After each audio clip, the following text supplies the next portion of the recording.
Marcus Webb had delivered cargo to stranger places than Station Zenara, but few that made him feel quite so provincial.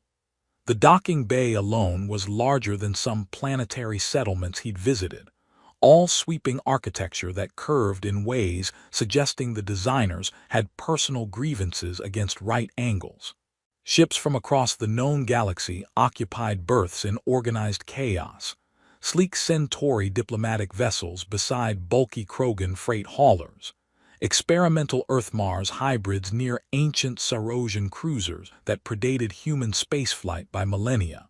His own ship, the Reasonable Doubt, looked distinctly reasonable and entirely doubtful next to its neighbors. But it had gotten him here with his cargo intact, which was more than could be said for the previous hauler who tried the Zenara run and ended up scattered across 3 parsecs due to questionable navigation. Docking complete, his ship's AI announced with the vaguely judgmental tone he'd never quite managed to program out. All systems nominal. Your delivery window closes in 3 hours, which means you're early for the first time in your career. Document this moment, Marcus said, grabbing his manifest tablet and the secure case containing samples of Terran luxury goods, real silk, actual coffee, and a selection of chocolate that was worth more than his ship per kilogram. I'm turning over new leaves, or whatever the saying is. The station's interior was organized chaos, painted in species-neutral colors, and lit by bioluminescent panels that adjusted to the visual spectrums of whoever was looking at them. Marcus's translator earpiece buzzed constantly, catching fragments of 100 languages and rendering them into Terran standard with varying success. He'd learned to tune out the obvious errors. No, the Vorlaxian wasn't actually threatening to consume your grandmother's financial records. That was just the translator's interpretation of a standard business greeting. The commercial district sprawled across 3 levels, connected by lifts that compensated for different gravity preferences. Marcus kept to the standard G pathways, nodding to familiar species and giving wide berth to the ones he didn't recognize. Station Zenara's reputation as neutral ground was well earned, but neutral didn't mean safe. Just that violence came with paperwork. He made his delivery to a high-end textile merchant whose shop smelled like exotic spices and looked like the inside of a kaleidoscope. The merchant, a Centauri with crystalline growths that shifted color based on mood, examined the silk samples with reverence usually reserved for religious artifacts. "Genuine earth silk," she breathed, her crystals glowing approval green. "Your species may be relative newcomers to the galaxy, but you understand luxury. Payment transferred with bonus for early delivery and intact goods." Marcus checked his account, saw the transfer clear, and felt the pleasant warmth of a job completed successfully. Pleasure doing business. Same time next quarter. Absolutely, and Marcus. The merchant's crystals shifted to conspiratorial amber. The Twilight Market has new vendors. Might be worth browsing before you leave. He thanked her and headed for the market, curiosity and the warm glow of completed business making him incautious. The Twilight Market occupied a section of station designed to mimic atmospheric twilight, soft purple-blue lighting, temperature-controlled environments, and high-end vendors who catered to clientele with credits to spare and taste to match.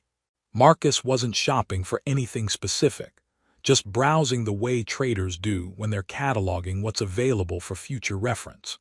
He passed stalls selling Vorlaxian gemstones that hummed with internal harmonics, Terran antiques that had somehow made it to the outer systems, and textiles from worlds he'd never visited woven in patterns that hurt to look at directly. That's when he saw them. The group moved through the market with synchronized precision that made everyone else look like they were stumbling through life by comparison. 6 women, tall and elegant, with silver-blue skin that seemed to shimmer under the market's artificial twilight. Their features were angular, almost severe, but balanced in ways that suggested evolutionary pressure had optimized for both function and aesthetics. They wore clothing that was clearly formal, intricate wrapping garments in deep colors that complemented their skin, but moved in it with the ease of people who could fight in formal wear if necessary. Sarosians.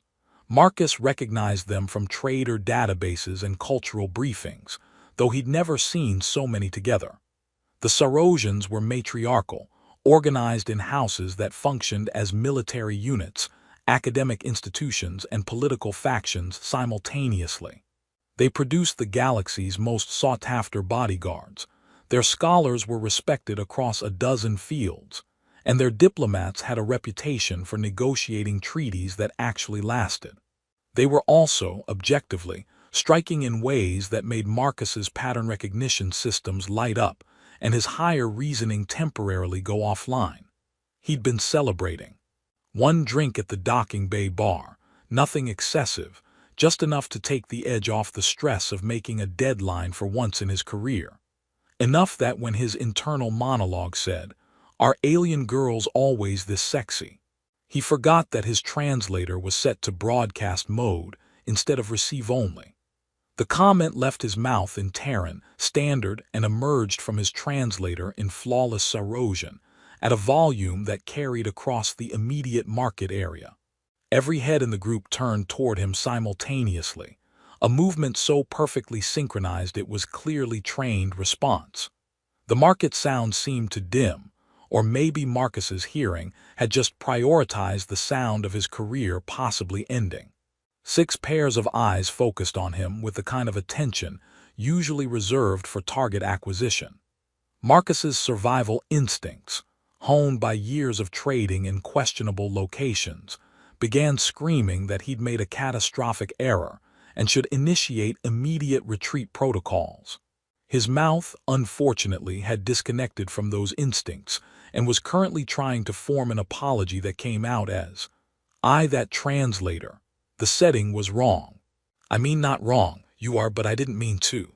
The tallest of the women raised one hand, and Marcus's stammering stopped like she'd physically cut his vocal cords. She said something in Sarosian that his translator rendered as, "Interesting. The human has questions about aesthetic consistency across species. Perhaps we should provide data." The group began moving toward him, and Marcus discovered that 6 trained warriors approaching in coordinated formation, even without visible weapons, triggered every flight response evolution had programmed into human nervous systems. They formed a loose circle around him, not touching, not threatening, but definitely blocking casual exit routes. Up close, Marcus could see details his initial observation had missed. Intricate tattoos along their necks in patterns that probably meant something significant. The way they stood suggested combat training that had become unconscious habit, and their expressions ranged from amused to analytically curious with no fear whatsoever. The tall one who'd spoken first stepped closer, and Marcus got a better look at the tattoos marking her as either very important or very dangerous. Possibly both. "Your translator broadcast a question," she said, switching to Terran standard so flawless it made Marcus's attempts at other languages seem embarrassing. In Sarosian culture, such questions can be interpreted in multiple ways. We find ourselves curious which interpretation applies. Marcus's trading instincts finally kicked in, the part of his brain that had successfully negotiated with species who communicated through scent and haggled with merchants who considered lying an art form. He was in a negotiation now, just one where the stakes were his dignity and possibly his continued existence as a not dismembered person. "I said something stupid," he admitted, going for honesty because anything else would be obvious and probably make things worse. "I was thinking out loud, forgot my translator was broadcasting, and said something that was meant as internal observation but came out as public commentary." And the substance of the observation. The woman's expression didn't change, but something in her eyes suggested she was actually curious about his answer, rather than just waiting for him to incriminate himself further. "That Sarosians are striking," Marcus said, deciding that admitting the truth was less dangerous than obvious deflection. "All of you." It was genuine appreciation expressed stupidly and publicly when it should have stayed private thought. One of the other women said something in Sarosian that made several others smile, and Marcus's translator offered. He admits fault without excessive groveling. Unexpected. The leader regarded him for a long moment, and Marcus became aware that half the market was watching this interaction, with the kind of interest usually reserved for entertainment. He'd somehow become a public spectacle, which was definitely not how he'd planned to spend his post-delivery celebration. "I am Velria of the Third House, Captain of the Twilight Guard," the woman said, and each title made Marcus's situation seem progressively more serious. "These are my companions, each holding rank and position within Sarosian diplomatic and military structures. Your comment, intentional or otherwise, has invoked certain cultural protocols." "What protocols?" Marcus asked, because apparently his mouth had decided that if it was already in trouble, it might as well commit to the chaos. Velria's smile was sharp enough to cut through hull plating. "The observation of intent. You've asked a question about us. We will now observe whether you possess the wit, respect, and genuine curiosity to deserve an answer." Marcus opened his mouth, closed it, and mentally calculated how quickly he could reach his ship if he ran. The answer was not quickly enough, especially with 6 trained warriors between him and escape. "So what happens now?" he asked instead, going for the time-honored strategy of sounding more confident than he felt. "Now," Velria said, gesturing to her companions who shifted formation to become less circle of intimidation and more escort formation, "you accompany us for conversation. We will determine if you are fool, threat, or something more interesting. Your response will determine what follows." She turned and began walking toward one of the market's tea houses, and the other Sarosians moved with her in that synchronized way that suggested they could have this conversation with their eyes closed. Marcus stood frozen for approximately 3 seconds before his brain processed that refusing would be worse than accepting. He followed, falling into step beside Velria while very aware that he was surrounded by women who could probably disassemble him efficiently and were currently deciding if that would be necessary. "For what it's worth," he said as they walked, "this is the most interesting delivery aftermath I've ever experienced." "Your delivery?" Velria asked, one eyebrow raised in question. "I'm a cargo hauler, was here for a textile delivery. The browsing was supposed to be relaxing. And instead you accidentally invoked diplomatic protocol with a compliment your translator broadcast publicly." Velria's expression might have been amusement. "Your day has certainly become more complex." "Story of my life," Marcus muttered, and followed 6 elite alien women into a tea house while mentally composing messages to send from beyond the grave if this went badly. The market watched them go, and Marcus caught fragments of commentary his translator rendered as everything from brave human to foolish human, with no particular consensus on which was accurate. He suspected he was about to find out. The tea house was called the Harmonious Interval, which Marcus found either pretentious or accurately descriptive, depending on how generous he felt toward establishments that required him to remove his boots at the entrance. The interior was designed for cross-species comfort, seating that adjusted to different anatomies, tables at varying heights, and atmospheric controls that let each section maintain different temperature and humidity levels. Velria led them to a private alcove where the furniture adapted to Sarosian physiology, which meant Marcus ended up in a chair that felt like it was hugging him at uncomfortable angles until he shifted, and it recalibrated. The other women arranged themselves around the space with practiced efficiency, and Marcus found himself at what was clearly the focus of attention. A server approached, some species Marcus didn't recognize with too many arms and bioluminescent patterns that probably communicated mood. The Sarosians ordered in their native language, and Velria turned to Marcus. "Do you have preferences, or shall we order for you?" "I trust your judgment more than my knowledge of what won't poison me," Marcus admitted, which earned approving sounds from several of the women. Velria ordered something additional, and the server departed with movements that suggested either dance training or a completely different skeletal structure than Marcus was used to. "So," Velria said, settling into her seat with the relaxed posture of someone completely confident in their ability to handle any situation, "let us begin the observation properly. You are Marcus Webb, cargo hauler, currently operating the independent vessel Reasonable Doubt. You've been trading in the outer systems for 6 years, with a reputation for completing deliveries intact if not always on time." Marcus blinked. "You looked me up. In the 45 seconds between your comment and our approach, yes, we have certain technological advantages." She gestured to one of the other women, who produced a small holographic display showing Marcus's public trading record, ship registration, and what appeared to be his entire work history. "You're licensed, bonded, and have only 3 formal complaints filed against you, all dismissed as cultural misunderstandings." "Those were absolutely cultural misunderstandings," Marcus said. The Vorlaxian merchant didn't explain that "no" meant yes in negotiation contexts. "The Centauri incident involved me not knowing their gesture for agreement looked exactly like the human gesture for insult.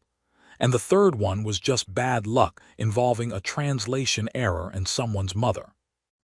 One of the younger Sarosians, her tattoos suggested lower rank but recent achievement, laughed with genuine amusement. "We reviewed the complaints. The third one was entertaining. You managed to simultaneously compliment and insult a matriarch through translator malfunction." "Glad my suffering provides entertainment," Marcus said, but he was smiling despite the situation. The server returned with beverages that changed color in their cups and something that looked like bread but smelled like flowers. Velria demonstrated the proper way to consume the tea. Let it cycle through 3 color changes before drinking, and Marcus followed, discovering it tasted like mint mixed with something citrus and slightly electric. "Now then," Velria said, sipping her own tea, "the observation begins with simple questions. What brought you to trading?" Marcus considered deflecting with a joke, but her expression suggested she'd know immediately and wouldn't appreciate it. "Honestly, I wanted to see the galaxy and couldn't afford to do it as a tourist. Trading let me travel, meet other species, and occasionally make enough profit to keep my ship running. It's not romantic or ambitious, it's just what worked. And in your travels, you've learned multiple cultural protocols, negotiation styles, and survival strategies." Another Sarosian added. Her tattoos marked her as scholarly rank. "Your record suggests adaptability and genuine curiosity about other species." "Or just survival instinct," Marcus said. "Hard to make a living if you keep insulting your clients." "Yet you insulted us quite effectively," Velria observed, though her tone suggested more amusement than offense. "That was accidental, and I apologized immediately." "You admitted fault," Velria corrected. "You did not actually apologize." Marcus replayed the conversation in his head and realized she was right. "You're correct. I apologize for making a comment that was disrespectful, reductive, and broadcast publicly when it should have stayed private thought. That was inappropriate regardless of intent." The Sarosians exchanged glances, and Marcus caught fragments of their expressions: approval, interest, one who seemed skeptical. Velria leaned forward slightly. "Better. Now answer the underlying question your comment raised. Do you actually find Sarosians attractive, or was it simply observation enhanced by alcohol and spoken carelessly?" Marcus appreciated the directness, even if the question was designed to catch him regardless of answer. Admitting attraction could seem like he was just trying to flatter them. Denying it would make his original comment a lie. "Yes," he said, going for honesty. "I find you attractive, all of you, Sarosians generally if I'm being completely honest, but I've traveled enough to know that aesthetic appeal without substance is boring.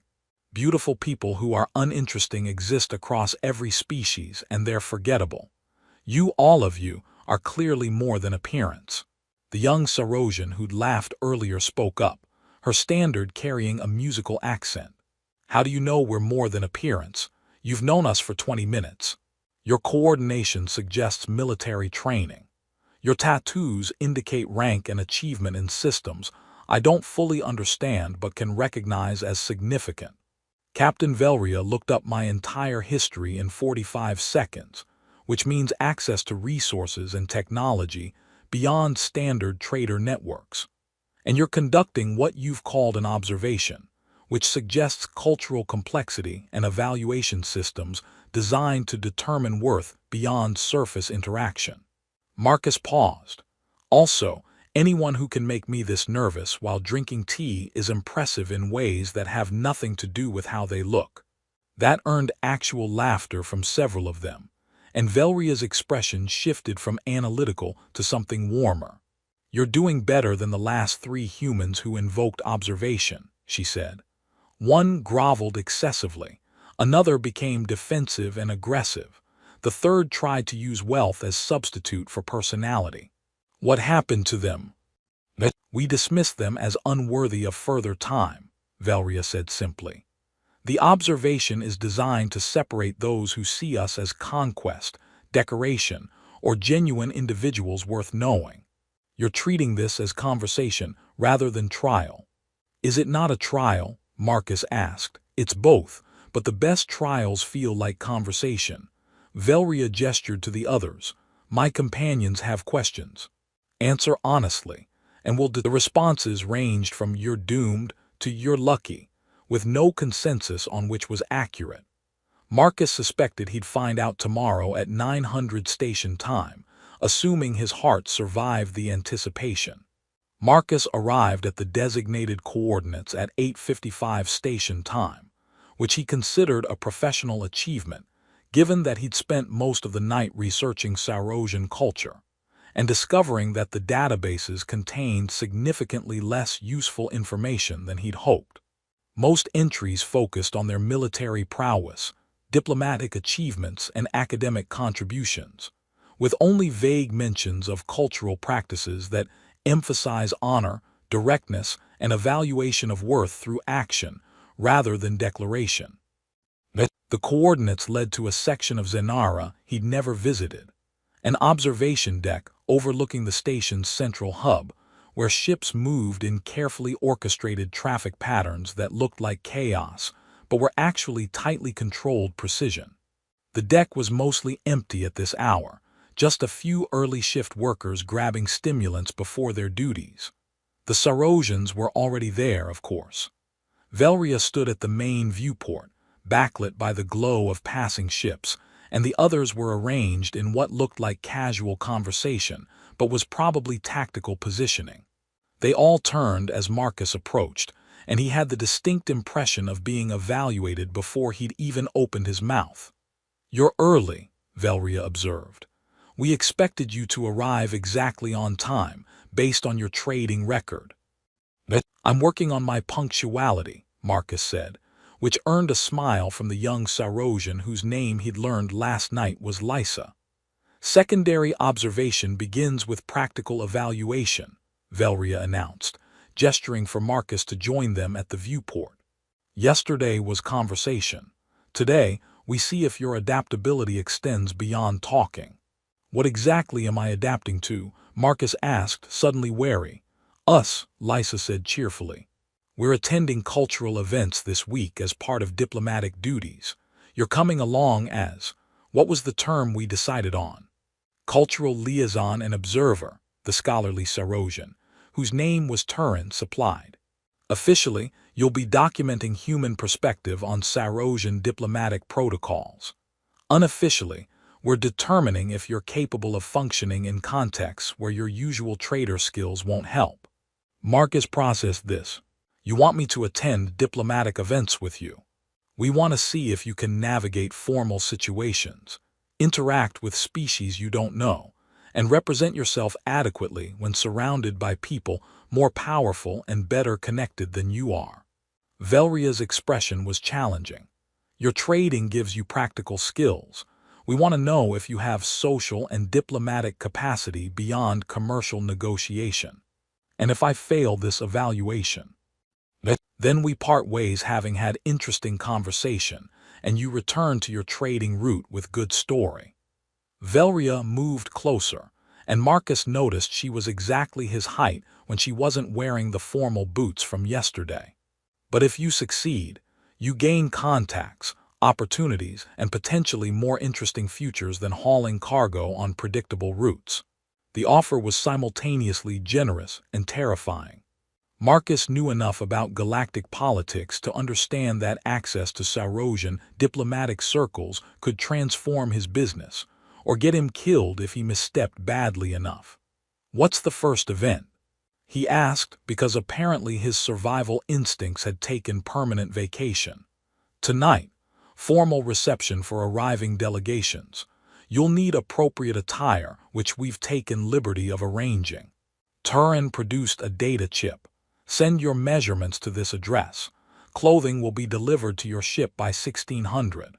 "You're very confident I'd agree to this," Marcus observed. "You're very predictable," Velria countered. Trader who spent 6 years building modest business suddenly offered access to networks that could expand his opportunities exponentially. "You'd be foolish to refuse, and you're not foolish, just occasionally stupid with your translator settings." Marcus laughed despite himself. "Fair assessment. I accept, with the understanding that I'm going to make mistakes and probably embarrass myself." "That's expected," Lysa said. "We're not looking for perfection. We're looking for capacity to recover from errors, learn quickly, and interact genuinely rather than politically." "Those I can probably manage," Marcus said, though his confidence was approximately 60% bravado and 40% hope. The rest of the morning was spent in what Velria called rapid cultural education, which involved the Saurosians explaining the key species attending the conference, their political positions, what topics were safe versus dangerous, and the 17 different ways Marcus could accidentally insult someone through body language alone.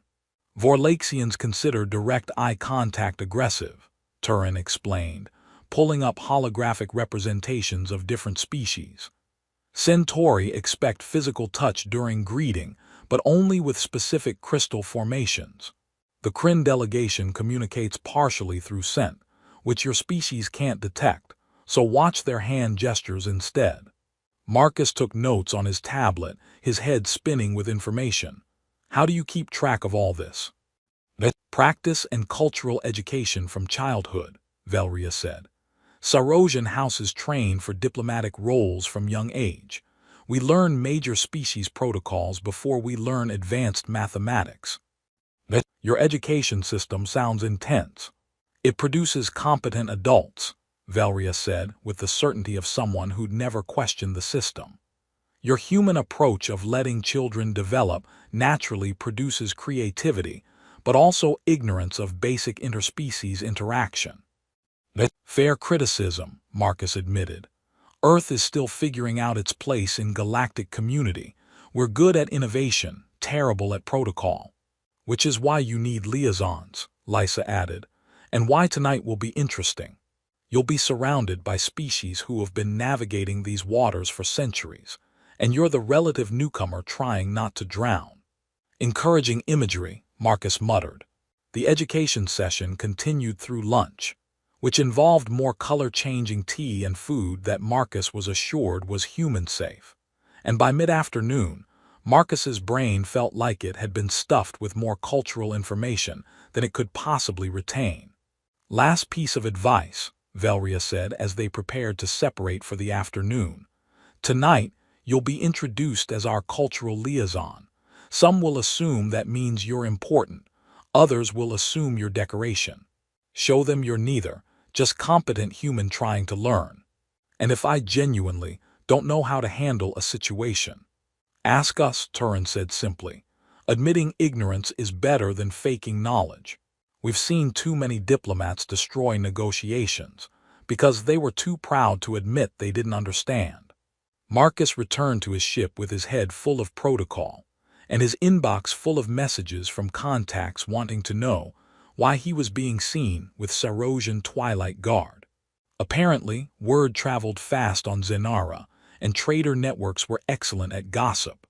The clothing arrived exactly at 1600, formal where that was clearly designed for humans but with Sarosian aesthetic influences. Deep blue fabric that shifted slightly in light, cut in ways that suggested both professionalism and the capacity for movement, and accessories that Marcus assumed meant something in Sarosian visual language, but looked elegant to human eyes. He tried it on, made minor adjustments, and stood in front of his ship's small mirror wondering how he'd gone from simple cargo delivery to attending diplomatic reception in less than 48 hours. His comm chimed. Velria's voice, audio only. Transport will collect you at 1830. Don't be late. Wouldn't dream of it, Marcus replied, and spent the remaining time reviewing his notes and trying not to think about all the ways this could go catastrophically wrong. The transport turned out to be an official Sarosian shuttle, which meant Marcus arrived at the reception venue in style that was way above his usual clearance level. The venue itself was stunning, a section of station designed to mimic natural environment from some world Marcus didn't recognize, with bioluminescent plants and atmospheric controls that created gentle breezes carrying floral scents. The Sarosians were waiting at the entrance, and Marcus barely recognized them. Yesterday's practical clothing had been replaced with formal diplomatic attire, intricate wrapping garments that displayed their house colors and rank insignia, jewelry that probably cost more than his ship, and an overall presentation that screamed important people who could end you politically. Velria approached, and Marcus noticed her tattoos had been enhanced with some kind of luminescent paint that made them glow softly against her silver-blue skin. "You clean up adequately," she observed, looking him over with an appraising eye. "You all look like you're about to negotiate treaties that will reshape the galaxy," Marcus replied. "We might be," Turin said, joining them. "That's partially why you're here, fresh perspective on how these events function." They entered together, and Marcus was immediately overwhelmed by the sheer density of power in the room. He recognized species from databases, saw individuals whose faces he'd seen in galactic news feeds, and felt like the least qualified person in a room full of people who shaped interstellar policy. Velria stayed close, her presence both comforting and reminder that he was here under her authority. "Breathe," she murmured. "You've negotiated with merchants who'd cheat you for profit. These people are just more polished about it." "Comforting," Marcus muttered, but he did breathe and felt marginally less like he was about to pass out. The evening proceeded in waves of introduction, careful conversation, and Marcus, trying desperately to remember which species required eye contact and which found it offensive. He made mistakes, called a Centauri by the wrong honorific, stood too close to a Vorlaxian who appreciated distance, but recovered quickly and apologized appropriately. The Sarosians watched everything, occasionally intervening when he was clearly drowning, but mostly letting him navigate on his own. Marcus caught Velria's eye once during conversation with a Kryn merchant, and her slight nod suggested he was doing adequately. The real test came when a human delegation arrived, Earth-Mars Diplomatic Corps, all polished professionalism and political ambition. Their leader, a woman whose credentials included negotiating the Titan Accords, approached with the kind of smile that suggested she collected useful contacts like some people collected stamps. "Marcus Webb," she said, extending her hand. "I've heard you're serving as cultural liaison for the Sarosian delegation. That's quite the promotion from cargo hauling." Marcus shook her hand, recognizing the test immediately. She was questioning his qualifications, suggesting he was out of his depth, all while maintaining diplomatic politeness. "It's educational," he replied. "Turns out accidentally invoking cultural protocols can lead to interesting opportunities." Accidentally, her smile sharpened. "The Sarosians don't typically engage with accidents. You must have done something right. Or something interesting enough to warrant investigation," Marcus said. "I'm still determining which." She laughed, genuine amusement breaking through political facade. "Honest answer. rare in these circles. Perhaps you're exactly what they need, someone who hasn't learned to substitute performance for authenticity. The conversation continued, and Marcus realized she was actually helpful, pointing out key players and offering context his morning education hadn't covered. By the time she moved on to other conversations, Marcus felt like he'd passed some kind of test he hadn't known he was taking. Velria appeared at his elbow. "You handled that well." She's known for dismantling people who pretend competence they don't have. "I just told the truth," Marcus said. "Exactly." Velria's expression was approving. "Come, there are people you should meet." The rest of the evening was a blur of introductions, careful conversations, and Marcus slowly realizing that he was being presented not as decoration, but as actual liaison. The Sarosians introduced him as colleague, asked his opinions on human perspectives, and generally treated him like his input mattered. It was simultaneously flattering and terrifying. By the time the reception wound down, Marcus's brain was exhausted from maintaining diplomatic awareness for 4 straight hours. The Sarosians gathered near the exit, and Lysa looked energized while Turin looked satisfied. "Well," Velria asked Marcus as they waited for transport, "verdict on your first diplomatic event?" "I have new respect for anyone who does this regularly," Marcus admitted. "That was more exhausting than negotiating cargo rates with merchants who actively want to cheat me. But you survived, made useful contacts, and didn't cause any incidents." Velria counted off on her fingers. "That's better than our last human liaison's first event." "What happened at their first event?" "They insulted a Vorlaxian ambassador's mother through translator error, and nearly started a diplomatic incident that required 3 days of apologies to resolve." "Setting the bar low works in my favor," Marcus said, which earned laughter from the group. The transport arrived, and as they headed back toward the docking section, Velria turned to Marcus with an expression he couldn't quite read. "Tomorrow, we have cultural briefing sessions. You're invited to attend, observe, and provide human perspective when relevant." "Is this still the observation, or have I graduated to something else?" "You've progressed from possibly interesting to actually useful," Velria said. "Whether that leads to formal association or just memorable week remains to be determined." Marcus nodded, too tired to fully process the implications. "I'll be there. What time?" 900. "Are you capable of being early twice in a row?" "I'm working on it," Marcus said, and meant it. The shuttle dropped him at his ship, and Marcus collapsed into his quarters feeling like he just completed a marathon while juggling flaming objects. His comm showed messages from 24 trader contacts wanting details, 3 commercial opportunities that had mysteriously appeared after word spread about his Sarosian connections, and 1 message from Velria. He opened it. "You did well tonight. Sleep adequately. Tomorrow will be more challenging. V." Marcus sent back a simple acknowledgement and fell into his bunk wondering what "more challenging" meant when the baseline was already diplomatic reception, full of people who could reshape galactic politics with casual conversations. He dreamed of color-changing tea, cultural protocols he couldn't quite remember, and Velria's approving expression when he'd admitted ignorance instead of faking knowledge. Whatever he'd stumbled into with his stupid comment, it was becoming significantly more interesting than cargo hauling, and possibly more dangerous, but Marcus was increasingly okay with that. The next morning brought what Velria had called cultural briefing sessions, which Marcus discovered meant sitting in on actual diplomatic strategy meetings, where the Sarosians planned their approach to the week's negotiations. He'd expected to observe from the back of the room.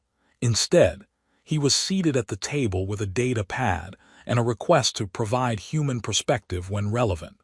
The meeting room was secured with technology Marcus didn't recognize, and the participants included not just Velria's group, but several other Sarosian delegations, each representing different houses with their own political priorities.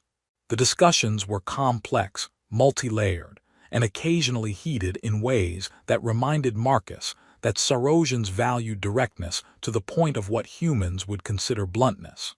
The human perspective, one of the other delegation leaders said, turning to Marcus mid-debate about trade route agreements, would be what, exactly? Your species has been in galactic community for barely a generation. It wasn't hostile, just direct in that Sarosian way. Marcus took a breath and answered honestly. We're new, yes, which means we don't have entrenched positions or centuries of diplomatic precedent. Sometimes fresh perspective notices things long-term players miss because they're too invested in existing frameworks. Such as, the leader leaned forward, genuinely curious. Such as the fact that the trade route proposal you're debating assumes all species value efficiency over cultural significance. But humans would absolutely take a longer route if it meant avoiding territory we considered sacred, even if it cost more. Marcus pulled up the route map on his pad. You're treating this as pure logistics, but for some species, where ships travel matters as much as speed and cost. The room went quiet, and Marcus worried he'd overstepped. Then Turin spoke up, her scholarly tone carrying approval. He's correct. We were analyzing purely economic factors and ignoring cultural elements. The Centauri delegation has been resistant. This might be why. The discussion shifted, incorporating Marcus's observation, and he watched the Sarosians adapt their strategy in real time based on input from a human cargo hauler who'd been attending diplomatic events for less than 48 hours. Velria caught his eye across the table and smiled, subtle but genuine. The pattern continued through the week. Marcus attended briefings, observed negotiations, and occasionally provided perspective that the Sarosians found useful specifically because he wasn't trained in their diplomatic traditions. His outsider status became an asset rather than liability. Evenings involved more receptions, cultural events, and Marcus slowly building a network of contacts that included species he'd only read about and individuals whose decisions affected billions of lives. He made mistakes, confused a Kryn family name with their business designation, stood in the wrong position during a formal greeting that required specific spatial arrangement, but recovered quickly and learned from each error. The Sarosians watched throughout, their evaluation continuous but increasingly relaxed. Lysa started treating him like colleague rather than test subject. Turin asked his opinion on academic papers she was reviewing, and Velria's interactions shifted from formally evaluative to something that felt like actual friendship, developing beneath the diplomatic professionalism. On the fourth evening, after another successful reception, Marcus found himself alone with Velria on an observation deck overlooking the station's central hub. The others had returned to their quarters, but Velria had suggested they debrief, which apparently meant standing in comfortable silence watching ships navigate traffic patterns. "You've done well this week," Velria said eventually. "Better than we anticipated when you made your spectacularly stupid comment in the Twilight Market." "High praise," Marcus said, smiling. "I've gone from spectacularly stupid to better than anticipated." In Sarosian evaluation, that's significant progression. She turned to face him and her expression was serious. "The observation period is concluding. We need to discuss what comes after." Marcus's heart did something complicated. "What are the options?" "We part ways having had educational week. You return to trading with expanded network and good stories. We continue our diplomatic work." Velria paused. "Or we formalize the liaison arrangement. You become official cultural consultant for the third house, which means regular work, better pay than cargo hauling, and insertion into diplomatic circles that could be beneficial or dangerous, depending on how you navigate them." "That's quite an offer," Marcus said carefully. "It's also quite a commitment. The third house doesn't make casual associations. If we bring you on formally, you represent us. Your actions reflect on our house. Your mistakes become our mistakes, and your success becomes our success." "And personally?" Marcus asked, because he'd learned that directness was valued. Is this purely professional evaluation, or has the observation included determining other compatibility? Velria's expression shifted to something that might have been surprise, or possibly approval at his directness. Sarosian women don't do casual interest. If we decide someone is worth our time, we pursue with focus we bring to everything else. You asked at the beginning if alien girls were always sexy. The answer is, Sarosian women are always focused, always intense, and always direct about what we want. And what do you want? Marcus asked, his pulse increasing. Currently, to see if the human who accidentally invoked our protocols, survived our observation, and proved himself capable in diplomatic contexts is as interesting personally as he is professionally. She moved closer, and Marcus was reminded that she was a trained warrior who could probably disassemble him efficiently, but was choosing to be vulnerable instead. Fair warning. Sarosian courtship is direct, intense, and involves family approval processes that make your diplomatic events look simple. Marcus laughed despite his nervousness. I accidentally courted you with a stupid comment. I think I can handle intentional courtship. Confidence, Velria observed. That's either attractive or concerning, possibly both. Story of this week, Marcus said. They stood in comfortable silence, watching ships navigate the hub, and Marcus processed that he'd gone from simple cargo delivery to potential formal liaison position and courtship with a Sarosian captain who'd initially terrified him. I accept, he said eventually, the formal liaison position and whatever else develops from there, with the understanding that I'm going to continue making mistakes and needing guidance. Acceptable terms, Velria agreed. Though you should know that Lysa has decided you're adorably incompetent in endearing ways. Turin thinks you have surprising capacity for strategic thinking, and the rest of the delegation has placed bets on how long before you either cause diplomatic incident or become invaluable asset. What are the odds? Currently equal, Velria admitted. I have money on invaluable asset, but I'm potentially biased. By what? By finding that humans who admit mistakes, adapt quickly, and treat diplomatic functions like extended negotiation are exactly the kind of allies the Third House needs. She paused, and personally finding that humans who accidentally court Sarosian warriors and then intentionally pursue them are more interesting than expected.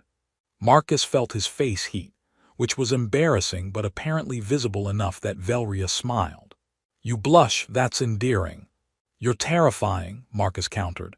Yes, but you're here anyway, which suggests either courage or poor survival instincts. Definitely poor survival instincts, Marcus said. My traitor friends think I'm insane for accepting this. Your traitor friends lack vision, Velria said.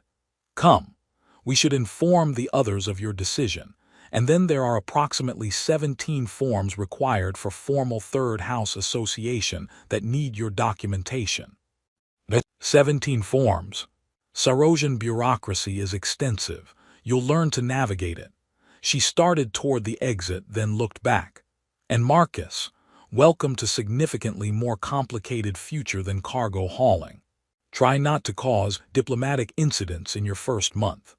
I make no promises, Marcus said, following her while mentally composing messages to his trader contacts explaining that he was now formally associated with Sarosian Third House and would not be returning to regular cargo routes. The responses would probably range from congratulations to you're insane, with heavy emphasis on the latter.